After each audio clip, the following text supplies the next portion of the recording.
Welcome. You're listening to This Indulgent Life, the podcast, with me, Mary Cook. And this is episode number 20. That's right, we're in the 20s. Today on This Indulgent Life, we are speaking with Jenna from There's a Shoe for That on making adventures easy and how to travel while potty training your toddler. I know I need this, so stay tuned. Welcome to another episode of This Indulgent Life, where together wanderlusting families navigate respectful parenting, education, and fulfilling our dreams of having an extraordinary life through travel. We believe that life shouldn't just be an obligation, and that the American dream isn't the same for everyone. We believe that life should be an indulgence, so cherished and enjoyed. And the best way to do that is through enjoying experiences together and following our hearts. May you be inspired to do the same.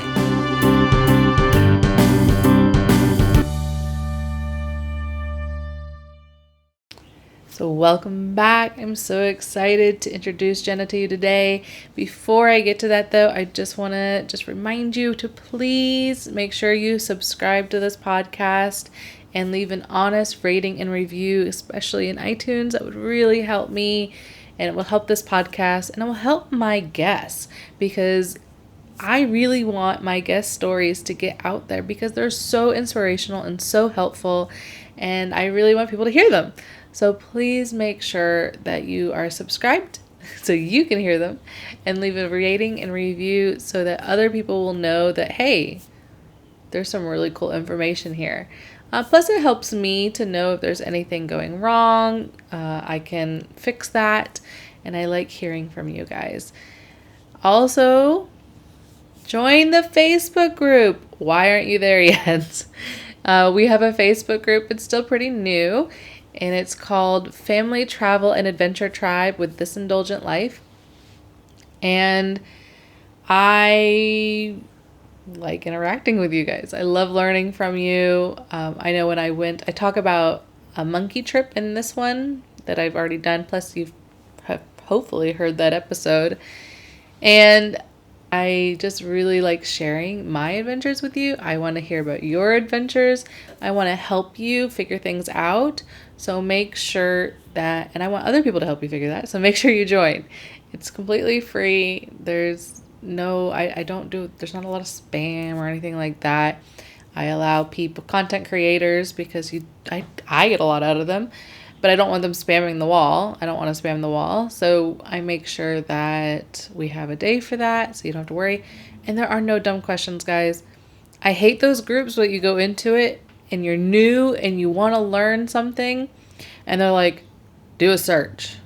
Well, do a search. I mean, come on. Do a search. What if you've already done a search and you're still asking the question? It's something specific to you, or you did a search and that search function is not the best. Let's be real. And so you just want to ask. I love groups that are just open to that. So we are doing that. And we are covering more than just travel. If you have a parenting question, especially in relation to travel, or you're afraid to travel because of this situation, be sure to add it to the group, and we will help you as much as we can. That's what we're here for. We're here to create a community. So please go and join. So with that in mind, let me introduce Jenna to you. Jenna is with the blog There's a Shoe for That. And it's not all about shoes. It's a nice little add-on to the end. She tells you a good shoe that would go with whatever she's talking about. But Jenna is a marketing and communications professional in the transportation and logistics industry. Now, that is just, I don't even know what that is necessarily. So she goes into a little bit though. Her professional experience carries over into her personal life, and certainly is an asset when it comes to planning family vacations, day trips, and more, like date nights. Jenna has 2 children. They live together with her husband on the east coast of Canada, one of the most beautiful parts of the world, boasting its hospitality, ocean vistas, and yummy food. You can find Jenna planning her family's next adventures, talking about being a mom, and writing about everything family and travel on her blog, There's a Shoe for That. So please join me in welcoming Jenna.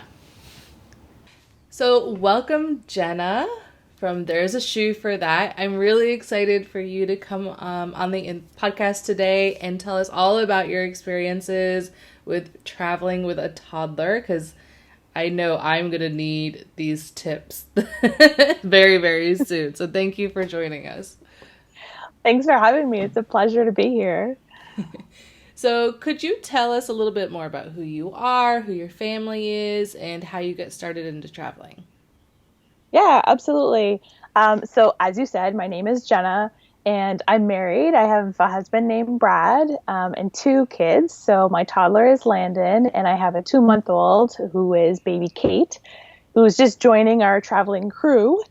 But I got started in traveling actually as part of my job. So I work full time at a seaport. And in my role there, doing marketing, communications, and business development, I've had the opportunity to travel quite a bit around the world, visiting other seaports, shipping companies, so on and so forth. So that really kind of gave me the bug for traveling, doing it for work. And then I've carried it over into my family. So now, traveling with a toddler and now a small baby, I've been able to apply some of the different tricks that I've learned traveling for work into our family travel. So, yeah, it's proven to be quite useful. That's an interesting job. I don't think anyone ever would, well, I guess those people in the industry, but most people wouldn't think about there's somebody that has to go and make all these connections in different seaports and things. Like, that's an interesting job. If you like to travel, maybe that's one for you. Yeah, absolutely. I was actually looking at some pictures earlier this evening, just trying to find, a picture that I could show you or whatnot to kind of talk about where this traveling all started from. And most of the pictures are like industrial seaports and whatnot. So they're like probably the least touristy pictures of Italy you've ever seen. Hey, it's a whole nother And things side. like that. Yeah, so, definitely gets to see different parts of the world, but you also get to see a lot of the touristy things only at night, which, is still good, but you see a lot of things, between the hours of 6 and 8 p.m., like after meetings and before dinner. Hey, at least it's less crowded then, because then Absolutely. everyone's at Yep. dinner themselves. That's always what I know. Yeah. I was looking at somebody's post. They woke up like before sunrise so that they could get to these places like right at the very beginning, and then they saw them later in the day and they're like 10 rows deep of people at the same places that they had just been at, like with nobody. It's like, yep, that's what you got to do. You got to get up early and go late, and then you just sleep in the middle of the day. Yeah, for sure, for sure. And I think with kids, that's even more applicable in some of these Mm. locations. Like, if you think of some of the people traveling and backpacking, carrying kids on their back in like Machu Picchu and places like that, I think I would be terrified to do that with crowds. Where if there was less crowds, you just, I don't know, I think you would just feel better carrying a small, tiny human on your back into some of these locations. Yes, we did that Yeah. yesterday going through what we call ladies market here in Hong Kong. And let's just say all stress levels were raised because it's just like crowd and crowd and crowd. You're like trying to put them on your shoulders, and definitely a lot harder with a bunch of people. Not impossible, but harder. For sure.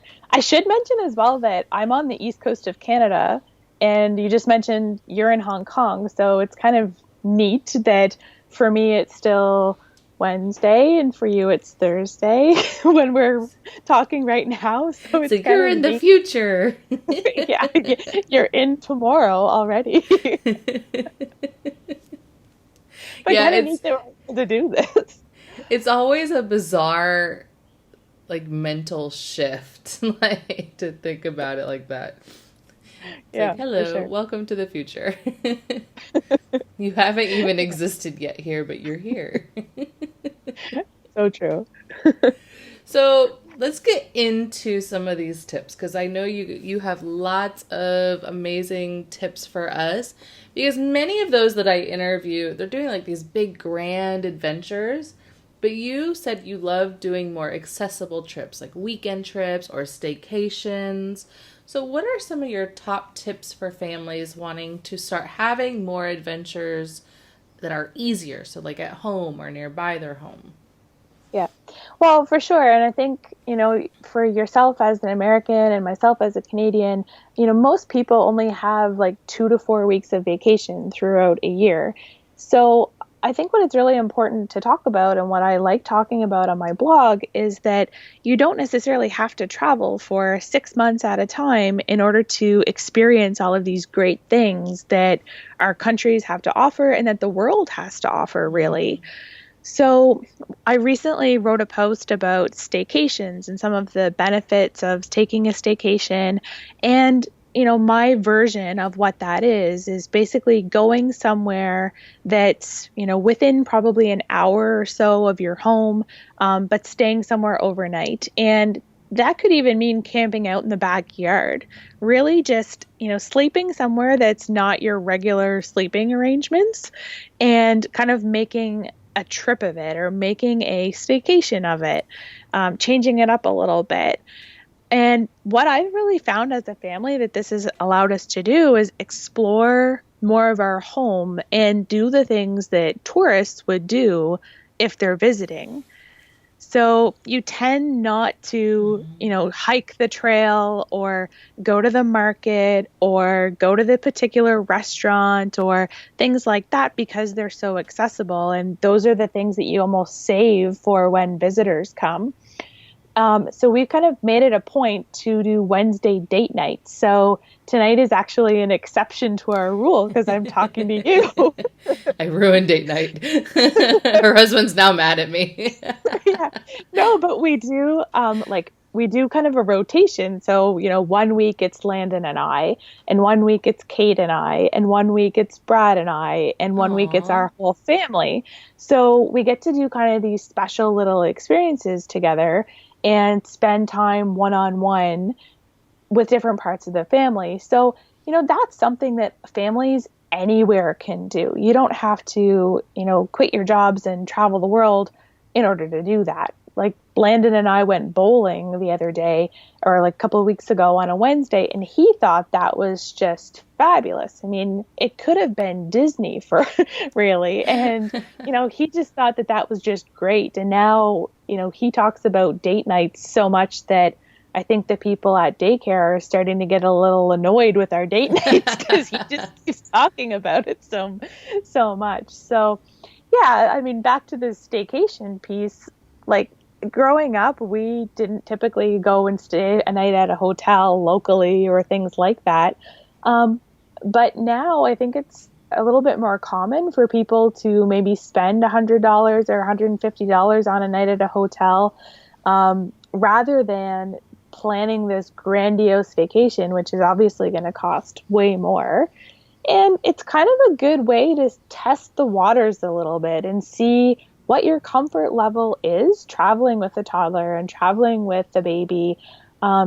If they do really poorly on a 1 hour drive and an overnight at a hotel 1 hour away, you probably don't feel like you've wasted a lot of money and effort and time in planning that staycation. Where if you planned a trip to France from Canada, I mean, that's an overnight flight and it's hotels and it's exchange rates and all of these kinds of things that if it goes poorly, like you're going to be really upset about it. So even if you use, these little staycations as almost like a test to see, what your capacity is as a traveling family and how your kids travel. I mean, I'm pretty lucky that my kids travel well, but I've also not really ever given them the choice. Mm. So from the time they're born, we start doing these things and they sleep in hotels and they sleep in different places and they travel in cars and they go long distances and things like that. So who've kind of made it their normal from the beginning rather than, at 4 years old saying, okay, now we're going to change your schedule and change everything and hope that you just adjust because we're going to a foreign country. So, Yeah. And so I think yeah, it's that's important to like true. mention that you have been doing it from the beginning. So you didn't just like throw your toddler who is used to everything being just so and then expect it to be amazing. Like there Yeah. is an adjustment, whether you do it from birth or you do it from toddlerhood, you do need to expect an adjustment. And I think maybe not even as much of a test as much as training. Maybe don't think of it as a test because then if it does go poorly, you're going to never want to do it again. Yeah. And I have heard those stories where people were like, everyone says travel with your toddler, but I took my toddler to Ireland and I was so stressed out. Well, then, people can give advice and help you for future planning, but you don't want that to be the end of it either. You want to be able to keep going. So I love this idea of a staycation as maybe training, as being able to, find your own comfort level, but also figure out how to make it work, for you and your family as well. So that's a good idea there. I like that. Yeah, because even for yourselves, like as the adults, you have to think that, you're not going to rent like 2 hotel rooms. So you're going to have everybody in one room. So even just like in our case right now, Kate waking up in the night, like how disturbing is that going to be for everybody else? And if it wakes up Landon and wakes up my husband Brad and wakes up me and we all sleep horribly, how much fun are we really going to have the next day for this, vacation or staycation that we have planned? So even just things like that to kind of test the waters and do some training as to how everybody's going to adapt to that and how everybody's going to feel is definitely worthwhile to do versus, planning your first ever trip as something, really, really grand. Yeah. Especially because when you do the grand trips, those once in a lifetime supposed trips, you feel like you have to fit everything in. And as we know, with young children, you do not fit everything in. No. We went and saw monkeys and had a late lunch, and that was plenty yesterday. Yeah. That you have to definitely manage. So do it now in your hometown. And then you actually get to, like, when you do have the visitors, you're not saving it for them. You know what you're going to. You know what they should go to. I think all around it's a good idea to get out and explore. Because you're right, we don't. We save it. Or it's just like, but I live here, so why would I go do that? But you should act like tourists in your own home. Yeah. I was listening to your intro podcast earlier, and you were talking about, kind of selfishly using the podcast or using your blog as a way to get out and do things and see things. And I'm doing the exact same thing. So whenever I started writing the blog, it was exactly that. I wanted, kind of a purposeful reason to make myself go do some of these things and be able to almost report back to, the 2 people that were going to read it. Hey, 2 is 2. Yeah. And, tell them about this waterfall or whatever it is that I had found. And I have to say that over the past, almost 3 years now writing the blog, I have been amazed at the different things that I've found in our area of the world in Canada that I didn't even know existed. I didn't know were there. And I mean, there's all kinds of these like waterfalls and trails and neat little shops and different things like that like I just didn't even know were there. So it's really opened my eyes and, kind of, I almost made me this like ambassador for tourism in our area now. But it's true. It really is a beautiful spot. And I love how you mention a lot of free things because people are like, well, I can't afford to go do something every week. But you just mentioned trails and waterfalls and a lot of free things. Even with shops can be free. You just go window shopping. So just leave the credit card at home. Yeah, it doesn't have to be expensive things every, week. No, absolutely not. And I have to say, like, of all the date night things that we've done, Bowling has probably been the most expensive thing. And, bowling for those who are maybe not in Canada is like, $10 Canadian for an hour. So I mean, it's not a huge investment to go bowling. Yeah. Um, but it's probably been, like I said, one of the most expensive things that we've done. And like Landon's just had a blast. I mean, he thinks going to the dollar store and picking out one thing and then going for a walk down a trail and taking a picture is just like the best date night ever. So, Oh, the joys of being a toddler. You can, yeah, or what but is he, it's preschool good now? though. Yeah, and when you think back though, if you look at things through their eyes, everything is a little bit simpler, Hmm. and it kind of helps you to also appreciate like some of the simpler things that we have that we're typically too busy and just overlook. Yep, Yeah. completely agree. All right, so let's transition a little bit now that we have kind of people are starting to travel a little bit more. They're having their staycations. They want to venture out a bit more, and they maybe want to do a road trip or a plane trip. Uh, but they have a toddler or preschooler who they are potty training, and we all know that is a feat in itself, and kids don't know always when to tell you when to stop, or you don't always, like here especially, you do not always have a bathroom to go to, or they are gross. so Yeah. so could you tell us a little bit about your experience traveling with a potty training toddler, and then give the rest of us moms about to go through it some advice? Sure. Well, our experience, I guess, first of all, I was really thankful that I had a boy to begin with. So I just felt like that was going to make things simpler. And it turned out that it didn't really make things that much simpler. So that was kind of false hope. So those of you who have, if you have a boy, just kind of throw that out the window. They're no easier than girls. But what really worked for us, because like you mentioned, there's not always a place to stop, and even if there is, you don't necessarily want to stop every 20 minutes for your toddler to use the bathroom or try to use the bathroom. Yeah. And they may say, "Oh, I have to go potty or I have to go pee," and you could have a false alarm literally every 10 minutes of like a 5-hour drive. Ooh. So, you know, that is just painful to think about. So to try to ease that a little bit, one of the best things that we did was made kind of a potty package for the car. So we bought a very inexpensive potty, like a portable toilet, Hmm. um, for our toddler, and we equipped it with kind of these little bags that are the same type of bags you use if you're picking up poop from your dog that you're walking your dog.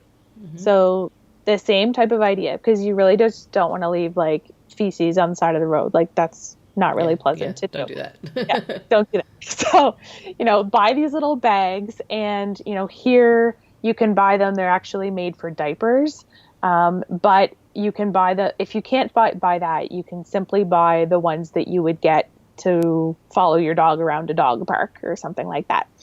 So those, and then some disinfectant wipes so that you can wipe down the potty whenever you're finished.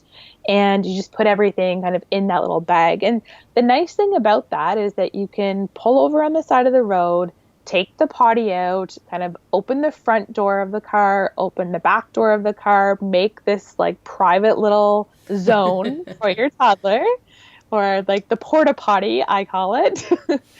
And then he or she can sit in there, do their business. Of course, you have toilet paper, and then you have the disinfectant wipes, and you have these little bags to put everything in whenever you're done. And that really worked like a charm. And I have to say that Landon, when he listens to this in years to come, will probably hate me talking about it. But he just thought it was hilarious and the coolest thing ever to sit on the side of the highway and watch the trucks go by and talk about the cars and talk about the trees. Like, I really think he enjoyed using that traveling potty more than he did going to the bathroom at home ever. Like, So do you feel like it made it happen more because of that?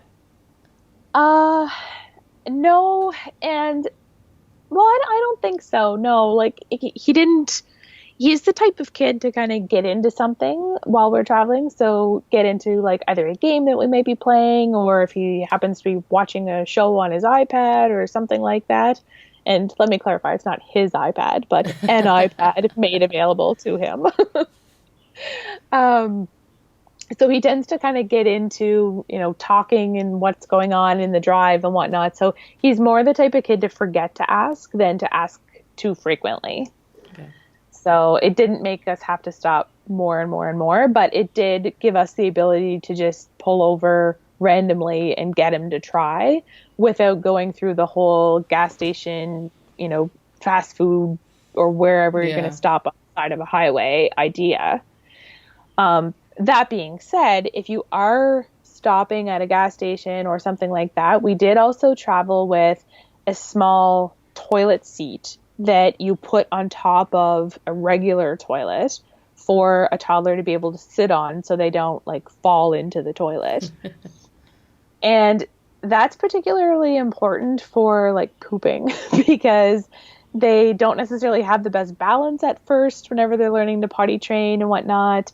And it kind of gives you the ability to not have to hold them with your arms, but be able to put your hand underneath their feet because kids tend to poop easier if they have something to put their feet on. Mm. So they can't reach the ground, obviously, but if your hands are free, you can put your hands under their feet so they can kind of have that as balance while they're sitting on this little toilet seat that you've put on top of it. And then the same thing, when you get back to the car, you can Lysol it down and, get rid of any gas station germs that you may have acquired along the way. And off you go.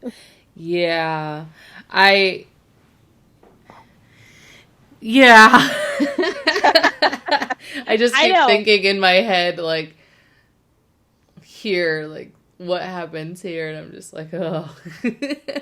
Like, just in my head, I'm Yeah. just thinking, oh. I've But, never been to Hong Kong, but having traveled in China a few times, I don't know really if this would work everywhere. uh, but well, in China at least, and yesterday for me, you had more holes in the ground. So there's not really as much of an issue with sitting and falling through. So yeah, you just yeah, have some no, other issues to deal with instead. for sure. So it was certainly a North American solution. I'm not sure about everywhere. We have toilets like that too. It's just like when you go hiking, like yesterday. It was just fresh in my head because yesterday when we went to go see the monkeys, I stopped and used the bathroom and they were all China Yeah, potties. They were all, holes in the ground. yeah, yeah. Um, which yoga, you guys, if you are going abroad, because I've had this happen in Greece as well, where all they had were holes in the ground. Mhm. Do some yoga, get yourself some flexibility, because that helped for sure.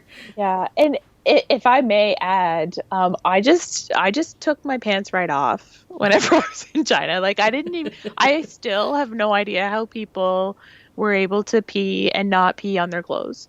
To me, that is just like next level flexibility and capabilities. So I literally would just take my pants off, put them around my neck, and go. I thought about it, but then I was like, I've got to get it over my shoes, which have now stepped in this like bathroom, and I'm like, I don't know if I really want to like go through that. So like, you guys, this was Flip so up. not planned, by the way. No, Yeah, so no. like you squat and then you like bunch up your pants and like your hands, and then you like pull it up to your stomach. Or just wear skirts or wear skirts There you go. or like Yeah, or I would dress or probably something. actually have more difficulties with skirts because I'd be trying to like get it all. Yeah, but I'm not gonna lie. Like I literally like I wore slip-on shoes the whole time, and I'd like slip one foot out, pant leg, like pants around. Yeah, it's. I mean, I it's not used pretty, to but refuse. I used to refuse to go to bathrooms like this because I've run into it in Paris and I've run into it in Santorini. Was it Santorini? No, Paros, the island of Paros in Greece. I ran into this. It was a very beautifully decorated hole in the ground, but it was a hole in the ground. And I was just yeah. like, no, thanks. But, live and learn. You finally figure it out. Yeah, yeah.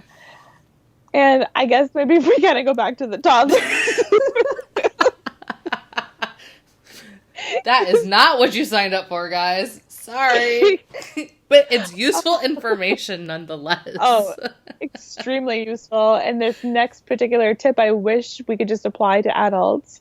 But I was going to talk about pull-ups, or, they're kind of like, I'm not sure where all of the listeners are from, but pull-ups are kind of the hybrid between a diaper and underwear. Mm-hmm. So it's like a training diaper, if you will. So it's exactly what it sounds like. It's a pull-up diaper that they can pull up and pull down, and it's supposed to feel more like underwear than a diaper. In my experience with Landon, if he had a pull-up on, to him he had a diaper on. So it was really not that useful of a training tool. That being said, in order to save ourselves from washing out car seats on long car drives or potentially having these accidents along the way, we did use pull-ups for those drives, just in case of an accident, whatnot. And that was really kind of on the selfish side as the parents, to just not have to deal with the soiled underwear and Yeah. cleaning and changing clothes and changing the car seat and washing that and all those kinds of things. So that was really just kind of our easy way of, well, you had an accident, okay, let's clean it up and move on, but it didn't cause us a huge delay in our trip. So it's yeah, it's maybe not an ideal solution, but it is definitely helpful on a long trip. I'm wondering, now it's been a bit since I've actually used a car seat because we take public transportation and car seats aren't even required here in Hong Kong. So I don't know the answer to this, but Okay. is there I know a lot of people are like, you can't put other things in the car seat, but is there a safe addition to car seats that, like a waterproof cover? You know how you make like bed covers? Is there one for car seats maybe? I don't know. Do you know anything? There may be, but not that I'm aware of. Okay. Well, Yeah. car seat manufacturers, you need to get on that. Yeah. They are pretty like water resistant. Like, I don't know that if a child had an accident in a car seat that it would really like soak in to the point where you'd have to take the car seat apart and really wash it and everything else. But, that would be the time that it would happen, is when you're on this big trip. Yeah. Or you're gone for like a 5-hour road trip and it happens on hour 4 and you still have to get back, and you have, That's what taking a I'm car. thinking. I'm like, Yeah. Like, one accident is just like, oh, I don't even want to. We were thinking, because we do cloth diapers, yeah. which I thought was going to be great because, then he learns when it's wet and whatnot, right? And he doesn't have that dry feeling all the time. But now I'm Yeah. thinking now he's just used to it being like he's already used to it. So I don't know. But I was thinking of they make training cloth diapers or just the swim diapers, like the swim Yeah. cloth diapers, because then you Yeah. get at least one pee out of it. They can have one pee and it's not the end of the world. So might have to invest in a few of those, and those will be like pull-ups. They're, same concept, just Yeah. It's the same type of a concept. And like I said, I mean, not everybody is going to use this particular solution, but we'd used it for whenever we were going on a long road trip. And we also used it whenever he was in a situation that we thought he would be more apt to have an accident. Mm-hmm. So he's been in skating lessons all of this winter. So they just ended about 2 weeks ago. And the skating lessons were like the hour or so before he would normally go to bed. So we, before he would go skating, would put like pajamas on, a pull up, and then his like warmer clothes over top. And just, he never actually peed in the pull up any of the skating sessions that he had all winter. And he's been, fully trained since like last August. So really, we didn't have to do it.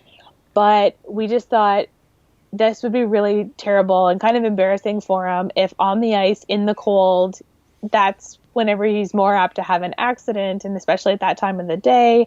Yeah. Let's just kind of eliminate the pee dripping down your leg onto the skating Nice. rink situation. And I would say that was a very good parenting move right there.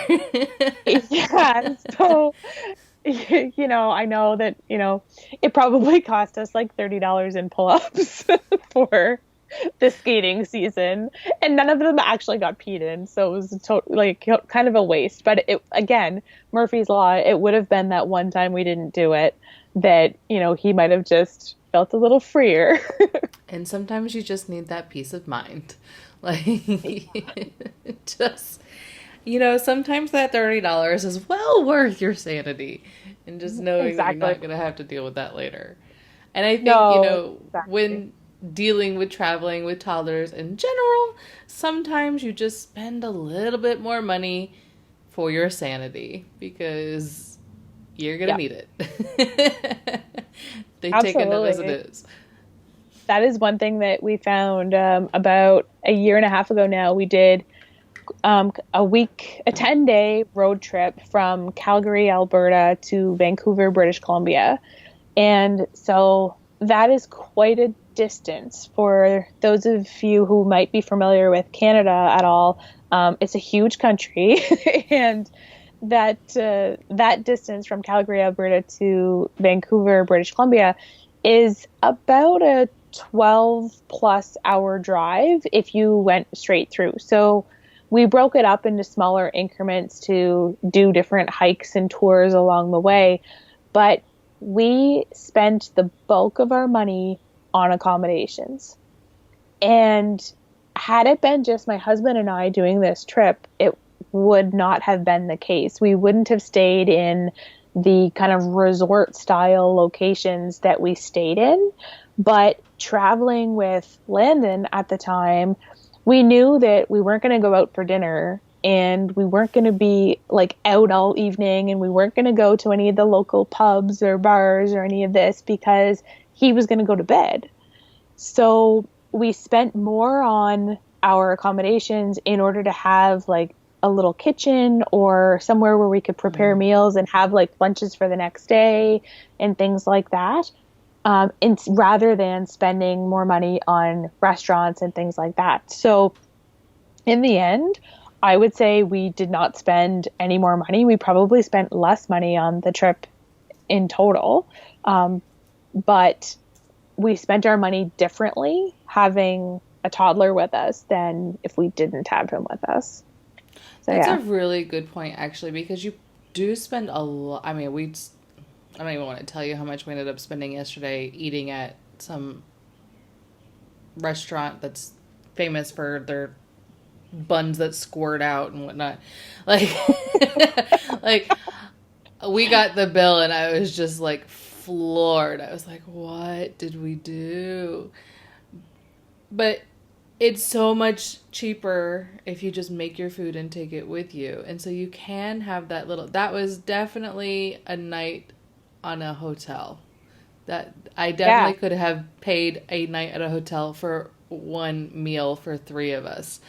So yeah, that's if for parents who are thinking of traveling, maybe do that. And say, yes, it's a little bit more work as far as making you have to prep things, but But it also makes it so that you can travel kind of at your leisure and have food mhm. available for your child rather than at noon, oh, it's lunchtime, we have to rush around and find a Mm-hmm. restaurant, they can just eat in the back seat or stop at a picnic table somewhere.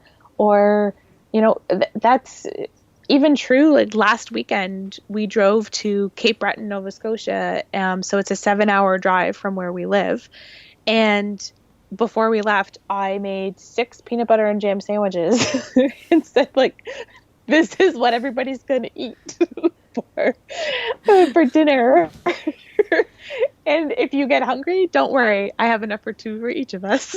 So, um, and people always kind of laugh at me for doing that, but it saves so much money. I mean, think about like a loaf of bread and some peanut butter and jam to make those sandwiches and pack them up and away we go. Like it was probably like a $5 dinner for the three of us versus had we stopped at one restaurant, I mean, it would have cost at least triple or quadruple that. Yep. And that's And is it like probably on the McDonald's? conservative Yeah, side. that Yeah, would just be like going to McDonald's. exactly. Yeah, that's like at best. So yeah, we definitely found that for our trip from Calgary to Vancouver that, having the ability to pack things up and make sandwiches for the drive and at least have stuff available for Landon, even if we ended up eating at a restaurant along the way, just being able to have those snacks so that we didn't have to stop at a particular eating time was certainly helpful. So I would definitely recommend to anybody to, try to shift your mindset to not trying to spend the least amount possible on hotels or like condos or, vacation rentals and whatnot. But try to limit the restaurant food Yeah. and restaurant drinks and things like, especially for kids. I mean, they don't eat half of what they're going to get anyway. No. And So, not only that, but then you can control the type of food that you're eating. You can control, yeah, if it's, you can have pita chips instead of maybe potato chips, or you can have, your homemade for stuff, sure. or you just have a lot more control if you are the one making it. And sometimes that's better because you don't know what you're going to have available. You don't know Yeah, what kind of restaurants, you don't know if your kid's going to like it. So it just, again, sanity sometimes rules here. yeah, yeah. And different things are true in different areas of even countries. Like in Eastern Canada, it's very unlikely that you'll drive on any of the major highways for more than 45 minutes to an hour without coming to some type of a stop. And I know that's true in a lot of the eastern part of the US for Yep. sure as well. Where in Western Canada, that was completely not the case. There, there was some times where we drove for like 2 and almost 3 hours between like gas stations or between any type of stop. So, it would have been really, really challenging had we not had those snacks and sandwiches. And, if you're traveling with a potty training toddler, would be really challenging not to have that potty and Yeah. having them want to sit down and do their business and whatnot on the side of the road. So, yeah, definitely things to keep in mind depending on where it is that you're driving as well. Now, you had a couple other tips, I think, as well for potty training, right? Um, Or yeah, did we well, kind of cover them? we kind of covered them. The only other one that, we do, but, you have to kind of take with a grain of salt is just about water intake. So Landon is a fabulous water drinker. He drinks like as much water as we'll give him in the day, he will drink it. So we've never had a problem of him going to the bathroom regularly or things like that because he drinks an incredible amount of water. So on road trips, we certainly give him a water bottle to have accessible to him, but we don't keep refilling it continually. So, he's definitely not dehydrated by any stretch of the means, but we don't give him an abundance of water for the trip in order to make, especially in the training stages, to try to limit the amount of possible accidents. So, yeah, that was just the other tip to have is, especially if your child is prone to accidents or likes drinking a lot of water, maybe just limit the amount that they have as you're driving while obviously not dehydrating them. Yeah, let's have that as a caveat, guys. Yeah. She's not saying don't give water, and she's not saying limit it to the point where they're not drinking enough water. She's just No. saying if you have a child like ours that just will drink you dry, Yeah. you don't need to give them all of it all the time. Save it for when you're at the Exactly. hotel and then they can bulk up again. Yeah. Exactly. So you've had a lot of trips and things under your belt. Any like last words of advice for families are that are about to have a road trip with a toddler? Um, the biggest thing that I have learned, and this has been challenging for me because I'm very type A personality and I like to have things planned and I like to go, go, go and have everything done. You have to be flexible and adapt to what is thrown at you. So my biggest advice, other than being flexible and adaptable, is really to just have one goal for the day. So if you're in a new location and you see that there's three different museums and there's a park and I'd like to see at least that stuff, well, you might not get to all of those Mm-hmm. things. You might want to throw a playground in instead of two of the museums and eat your picnic lunch outside of the park or something like that. So, just try to manage your expectations and do things that the kids are going to enjoy. Otherwise, it's really not going to be enjoyable for you either. So, yeah, that's definitely my biggest advice is, manage your expectations, make one thing your goal for the day, and be flexible and adaptable to things that may change. Yeah, I think that's definitely true. I'm just thinking about my thing yesterday and I'm like, yep, definitely needed to be a bit more adaptable in that one. Well, it's hard, right? Because Yeah. people you go on these vacations, and especially for a lot of families that just have this one weekend or this one week that they've been saving up money for and saving up to do. You want to get as much out of it as you can, but yeah, to make it Yeah. fun for everybody, one thing, guys, one thing. That's the hard part because we know we're leaving Hong Kong and so we have a finite amount of time left, but I'm still working and doing the podcast and the blog and everything. Yeah, Um, and on top of all that, you're talking about travel an hour away from your home. Well, it takes me about 2 hours to get to anywhere from my house by public yeah, transit. So when you have to, spend 4 hours commuting anywhere, you tend to want to make the most of it. But absolutely. it's, Yeah, you still have the same issues, if not more so, because you've just had to travel for 2 hours. Um, yeah, so it's definitely a balance for yeah. sure. One Trying to. this probably wouldn't work in your particular case with the public transit and like being able to time things. But one thing that we do often on road trips is we leave like at sleep time. Mm, So we try to maximize the hours of the day that people are sleeping for us to be driving. So in theory, they're happy when we get somewhere versus them being cranky and tired because yeah. they either didn't have their nap or, whatever else. So again, like leaving for Cape Breton last week, we left here at 5 o'clock in the evening. So we actually arrived at our destination at midnight. So it means that my husband and I went to bed a little later than usual, but it also means that both kids slept from 7 to midnight. So we actually got to chat and kind of enjoy the drive and things like that. So yeah, people always think we're funny for doing that. But yeah, if you can time No, things with naps and time things with sleeping, um, yeah, it definitely works. I So think a lot of try it. people, when they're taking long road trips, sometimes will do that so that they don't have to worry about all the potty stops and they don't have to worry about all the food Yeah. stops. For us, because we're going out during the day, we do sometimes try and do it right at nap time.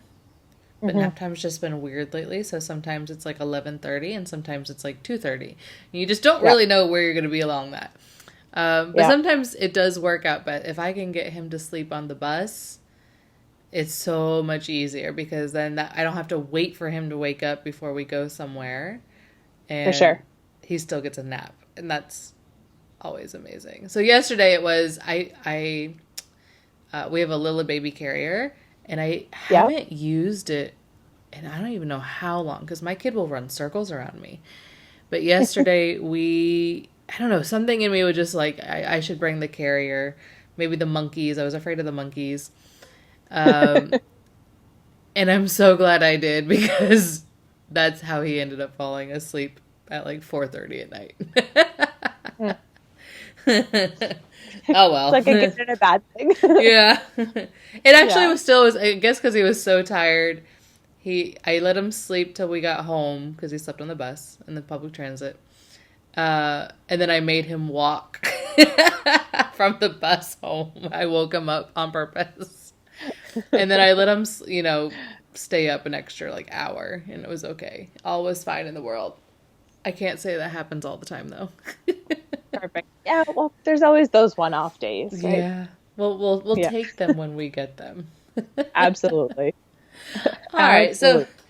let me do these last few questions that I like to do with everybody, starting with what is next? What's on the agenda for you and your family or even the blog? Oh, wow. So what's on the agenda for us next? Well, our family as a whole, Kate is going to be 3 months old soon. So Oh.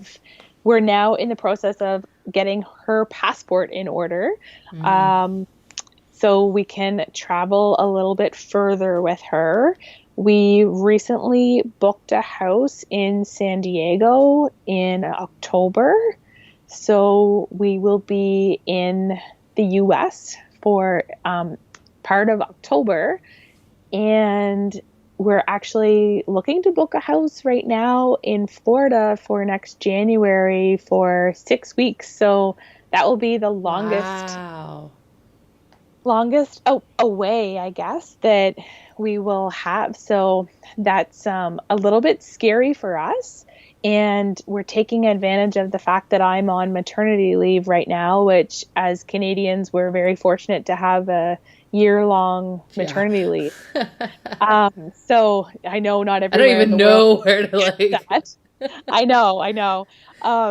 So everybody listening, if you're going to have kids, maybe just move to Canada Yeah. first. Canada, Sweden, But UK, Australia, one of those. yeah, just, choose somewhere that has really good maternity and paternity leave benefits, so that you can go to Florida in the wintertime. Why not? Yeah. So we're looking at doing that. And coming up on the blog, for us right now, it's springtime and it's starting to be kind of tourist season. So it's playgrounds and all kinds of little staycations. We're going to sleep in a train. So an old train that is now turned into like a hotel at the end of May. So I can't wait. Landon doesn't know that we're doing it yet. So I think he's just going to think that that is the coolest thing ever. I think so. So yeah, and if he doesn't, I'm still so pumped about it. You'll have enough excitement for both of you.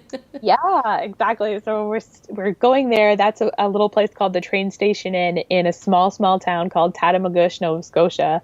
We're going there at the end of May, and then following that with some glamping domes in a small French community called Shippagan in New Brunswick at the end of June. So yeah, those are a little bit further than what I would call a staycation, but they're certainly not far. They're like 2 to 4 hour distances in terms of driving, and some kind of unique experiences to do Definitely along the way. weekend of Yes. long weekend, even just ideas for people. For Yeah, sure. absolutely. Those are Yeah. really cool. I mean, everything sounds great. maybe when you're in Florida, hopefully we'll have the RV done by then. That's my goal. It's a very probably unrealistic goal, but it is my goal. Yeah. January 2020 to be on the road.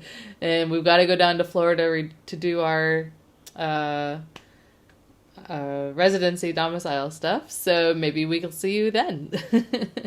Well, that would be awesome. It would be lovely to meet you in person and, even be on the same continent Yeah. at the same time.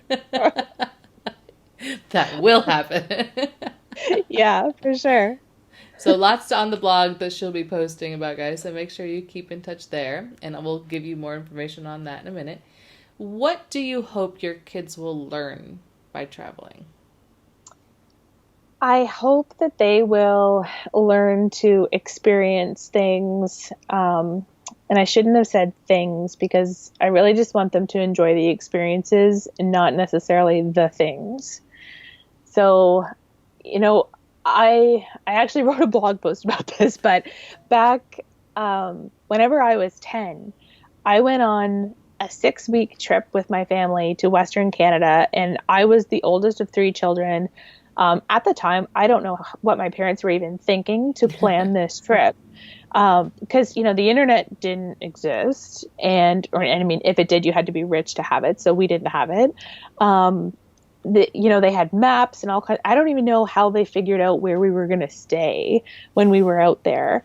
But we went with 3 kids in a car, like across the country, and I remember like everything about that trip where I cannot tell you for the life of me what I got for my 10th birthday or what I got for my 11th, 12th, 13th, 14th, really any birthday. It'd be, unless it was, this super, super special item, I can't particularly remember what gifts I received at any birthday, but I can tell you everything about that trip and different experiences that we had and different canyons that we saw and different mountains that we went to visit and whatnot. So I really hope that my kids get that same type of experience where they get to go see things and then be able to come home and really appreciate where they live and appreciate the smaller things in life that surround them without worrying about, who has cooler shoes. Which is irony there, guys, and you'll find out in a second. All right, so what does getting to travel with your family mean to you? Which I guess is a really good segue from what you just said. It's I really look at it as a privilege. I think a lot of people are kind of scared to do it or nervous to do it. I really love it. I look at it as an adventure.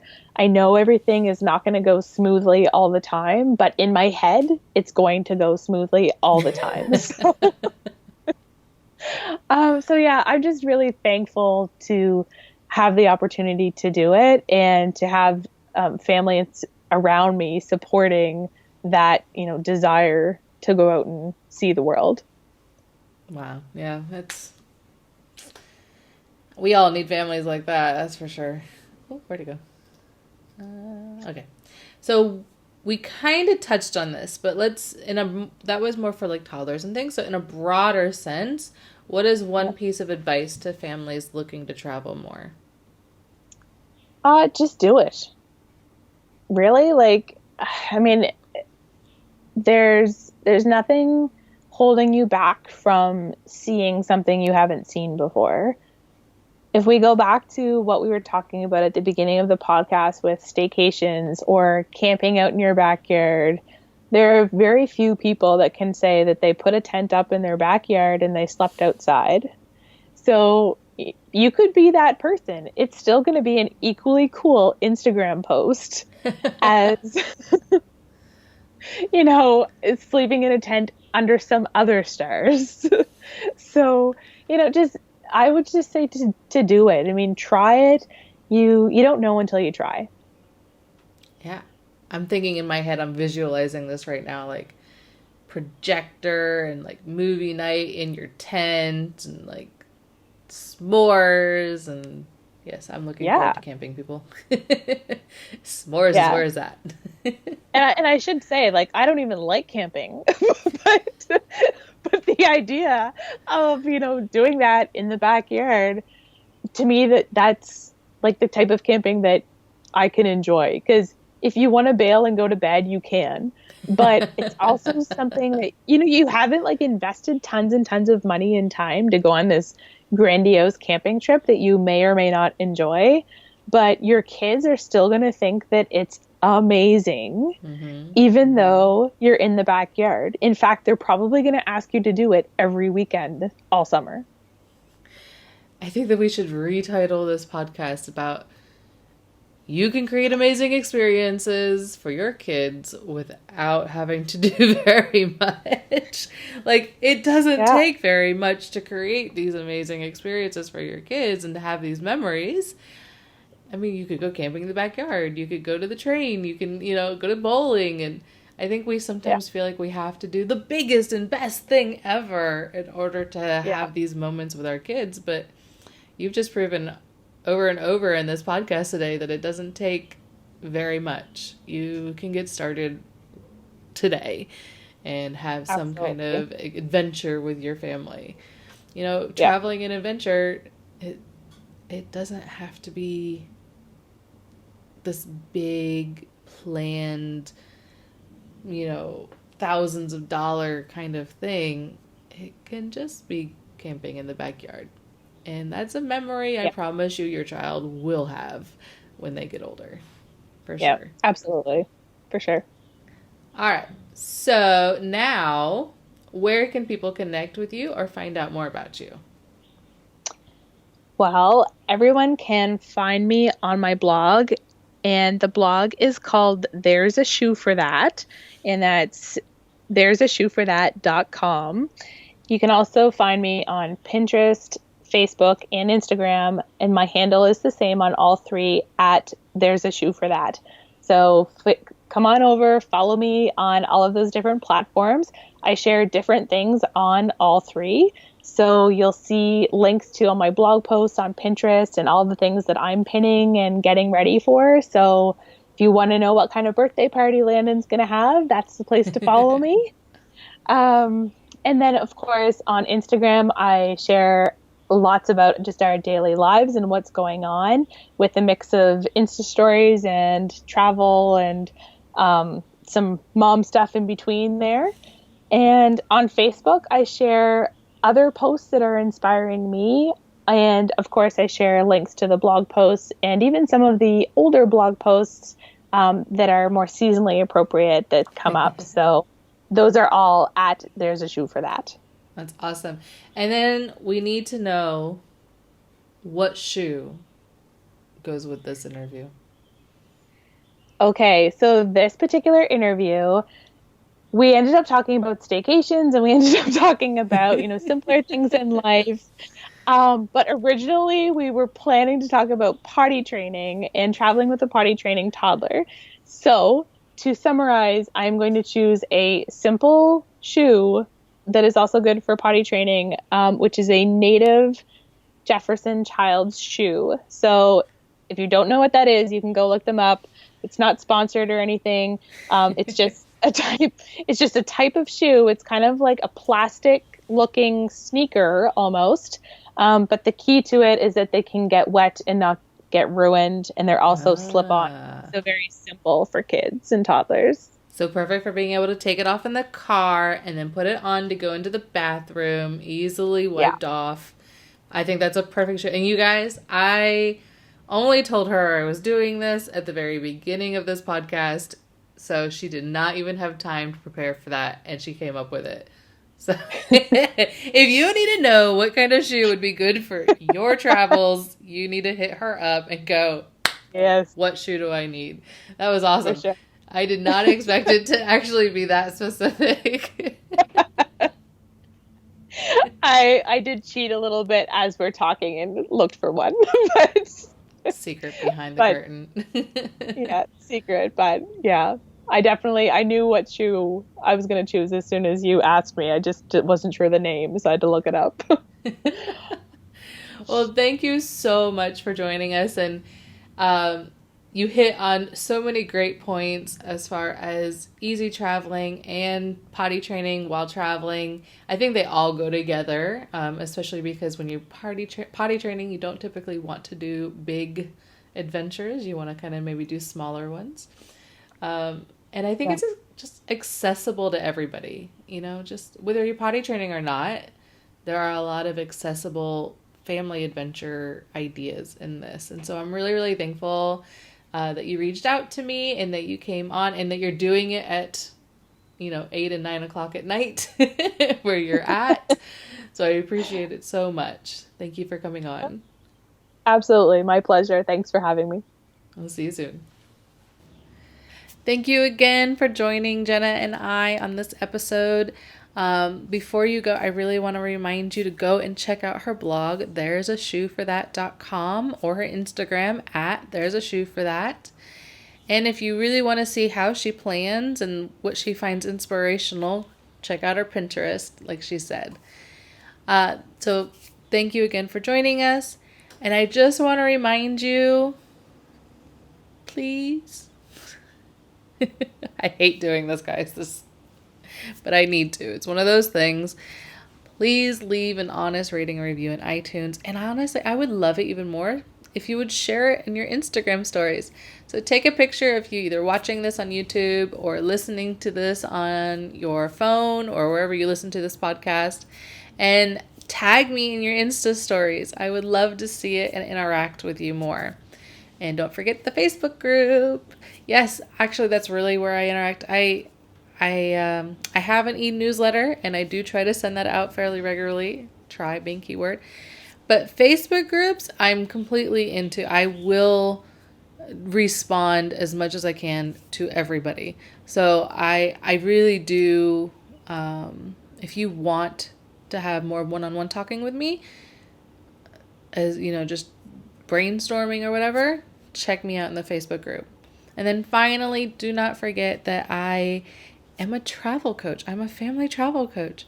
So if you want help, you want to travel more or have more adventures with your family, but you don't know how to get started and you don't even know what you need to do in order to make this happen, I'm here to help you through that. I'm going to take all of my years of experience traveling and trying to plan things out, and I'm going to make your life easier. So I've done all the research. I've had the experiences. I can help you now.